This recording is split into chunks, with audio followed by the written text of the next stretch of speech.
Assalamualaikum warahmatullahi wabarakatuh. Halo teman-teman semua, bertemu lagi bersama saya Delia Paramita. Nah, untuk teman-teman semua, jangan lupa ditonton semua ya videonya, karena akan dibagikan informasi yang cukup penting untuk teman-teman yang akan mengikuti ujian SKB. Jadi jangan sampai informasinya terputus. Nah, di sini saya akan membagikan tips agar teman-teman bisa lulus SKB dan dapat nilai yang tinggi atau nilai tertinggi di antara saingan-saingan kita. Check it out. Nah, tips yang pertama nih dari saya adalah kita harus kenal dengan jenis-jenis ujiannya dulu, karena setiap formasi yang dilamar jenis ujiannya berbeda-beda. Nah, di sini kalau berdasarkan Kemenpan RB nomor 36 tahun 2018 ada 8 jenis tes SKB. Di antaranya pertama adalah CAT, kemudian ada TPA, kemudian ada tes bahasa asing, di antaranya adalah bahasa Inggris. Kemudian ada tes kesemaptaan atau tes fisik, kemudian ada wawancara, ada juga tes praktik kerja langsung, kayak gitu ya. Nah, kalau kita sudah tahu formasi yang dilamar, nanti kita tahu jenis tes apa yang akan kita hadapi. Nah, pada umumnya tes yang akan kita hadapi adalah tes CAT yang berhubungan dengan formasi yang kita lamar. Jadi kita harus tahu betul formasi apa yang kita lamar.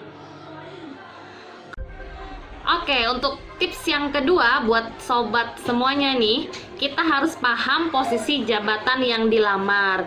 Nah, dengan kita paham posisi jabatan yang dilamar, kita akan tahu kira-kira kisi-kisi soal yang akan kita hadapi saat menghadapi CAT. Nah, umumnya formasi atau jabatan itu dibagi menjadi dua. Dia masuk ke dalam jabatan fungsional tertentu atau JFT dan jabatan pelaksana. Umumnya formasi atau jabatan dalam CPNS itu dibagi menjadi dua, masuk ke JFT atau JP. JFT itu jabatan fungsional tertentu, JP itu jabatan pelaksana. Kalau sudah tahu masuk ke kategori mana, JFT atau JP, nah kita tinggal cari Permenpan RB-nya nih. Nah, kalau untuk JP atau jabatan pelaksana, contohnya misalnya guru, dokter, teknisi penerbangan dan lain-lain, kita bisa cek Permenpan RB itu nomor 25 tahun 2016. Nah, di sana kita bisa lihat nomenklatur jabatan pelaksana. Di sana juga sudah dijelaskan secara rinci tugas pokok dan fungsi masing-masing formasi, di mana bisa menjadi rujukan soal yang akan kita hadapi nantinya. Jadi harus kenal dulu JP atau JFT. Yang ketiga, kita harus tahu jadwal kapan kita tes SKB. Dan yang terpenting, kita nggak boleh terlambat. Nah, jadi kita harus datang jauh-jauh nih.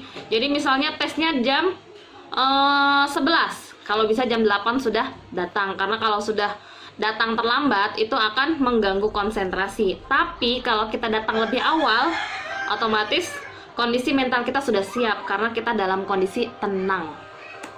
Nah, untuk tips yang keempat adalah kita juga harus paham nih isu sosial terkini biar kita pede. Karena ada juga soal-soal terkait dengan isu-isu sosial terkini. Jadi jangan sampai kudet atau kurang update. Jadi harus update. Dan kita juga penting nih kenal atau paham tentang kelebihan diri kita. Jadi kalau misalnya kita tes SKB-nya dihadapkan dengan tes wawancara, kita paham nih kelebihan kita di mana, pun dengan kekurangan diri kita ya. Jadi harus paham isu sosial dan kenali potensi diri kita. Kemudian tips yang berikutnya adalah kita harus konsisten berlatih. Jadi jangan sampai berlatih soal hanya pada saat menjelang ujian, tapi harus berlatih dari kita sudah tahu nih, kita sudah lolos tes SKD. Nah, kita dari situ sudah mulai konsisten berlatih. Dan tips yang berikutnya, kita harus punya catatan khusus nih.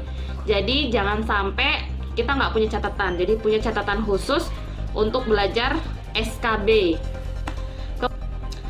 Nah, untuk tips yang berikutnya atau tips yang keenam, kita harus belajar dari jauh-jauh hari nih, nggak usah mepet-mepet.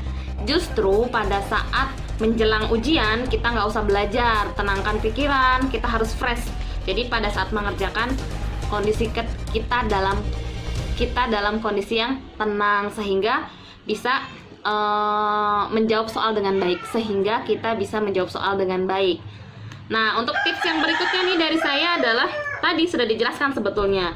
Tenang, jangan panik, dan yang terpenting adalah istirahat yang cukup. Jangan sampai kita belajar terlalu giat sampai mepet-mepet masih belajar, pada saat ujian fisik kita lelah, jadi tidak fokus dalam mengerjakan. Ingat ya, jangan panik, istirahat yang cukup.